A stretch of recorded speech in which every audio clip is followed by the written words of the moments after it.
Guys, Tony here, Positive Tech Reviews.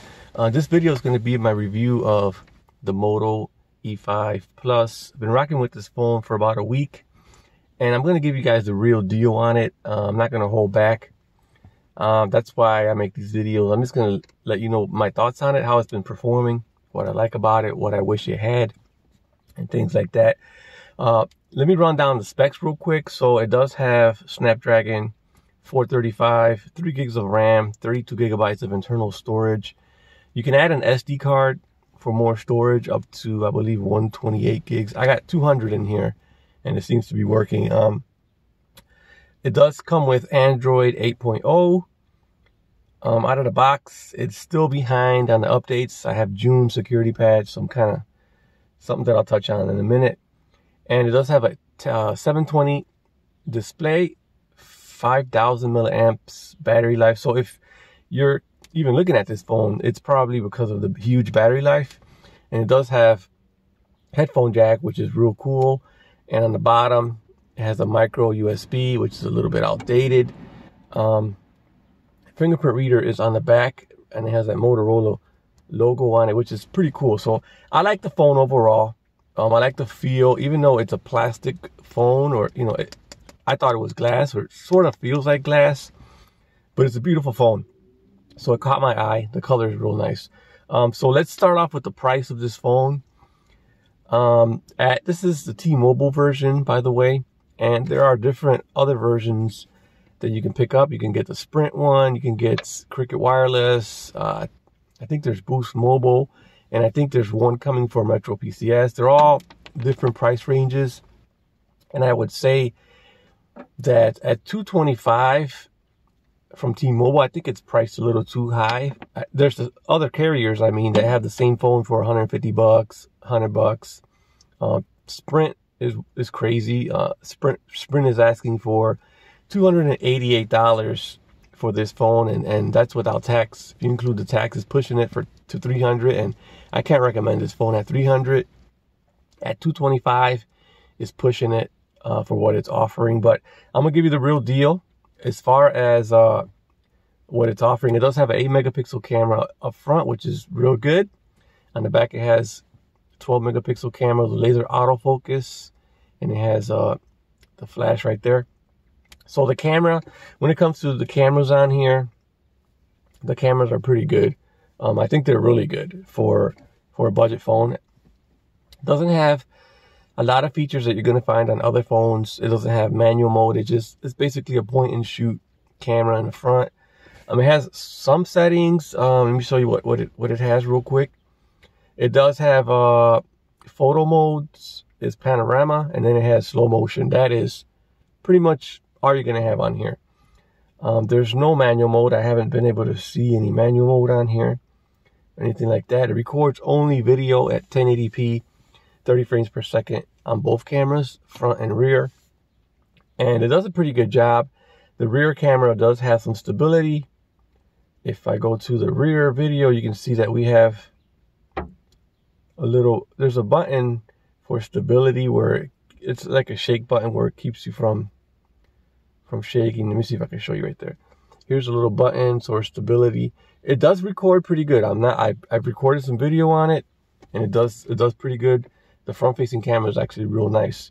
Okay, so moving along from that, I'm gonna let you guys know that what things that I don't like about it. I don't like the micro USB on the bottom. I think that's pretty outdated. I think a lot of people are going to be bummed out, even though it's not a huge deal to me personally, because it does have a huge battery, which we'll get into that real quick. But some people might be turned off by that. Some people might be.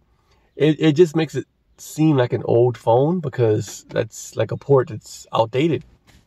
So that is one of the things that kind of disappointed me. I wish it would have had USB Type-C. It would have just made it seem like a more newer phone. With that port, it just seems to me like an old phone. But it does have a big, beautiful display. The fingerprint reader is very nice and accurate. The colors on the screen, it's a 720p display. It's beautiful. I have no issues with the screen. The screen is actually great. Performance-wise, I'm going to be straight up honest with you. There is some lag. There is some lag that I've seen. I've encountered during my week of testing this phone out.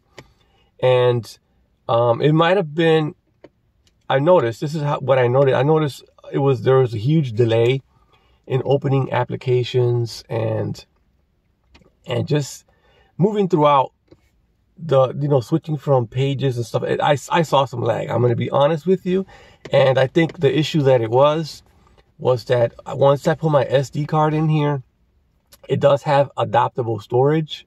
So you can use your SD card as one mass storage. So I did that, and that's where I had the issues.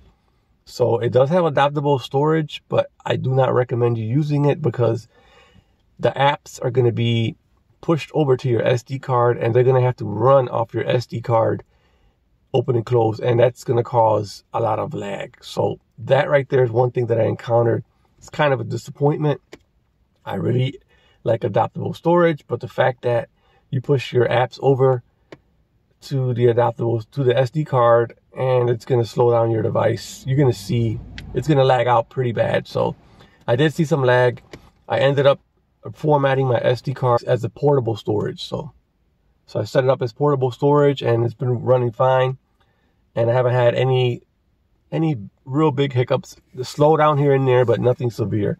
I've been using it as my daily driver. You can see I got my T-Mobile SIM card in there, and it's been great. So other than those few hiccups that I've had with the phone, it does have a front-facing speaker, which sounds pretty good, pretty loud. I'll probably demonstrate that real quick. I like the placement of it. I mean, I got the LG G7 Thin Q on the dash of my car. And when it comes to watching videos, I go back to this phone.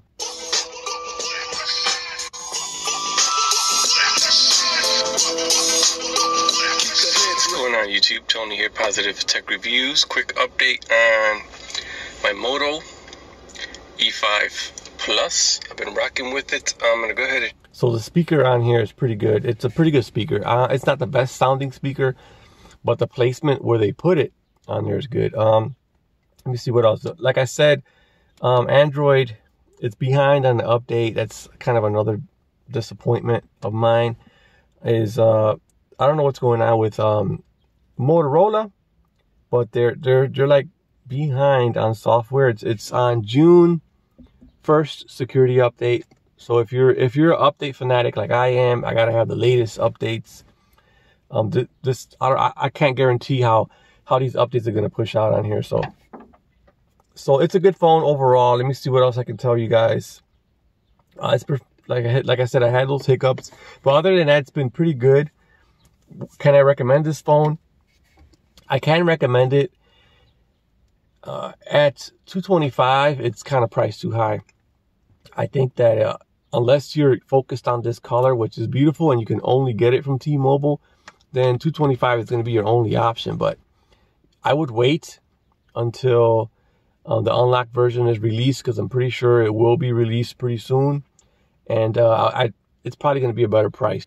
Face unlock, so face unlock is also pretty good, but it won't go straight to the home screen.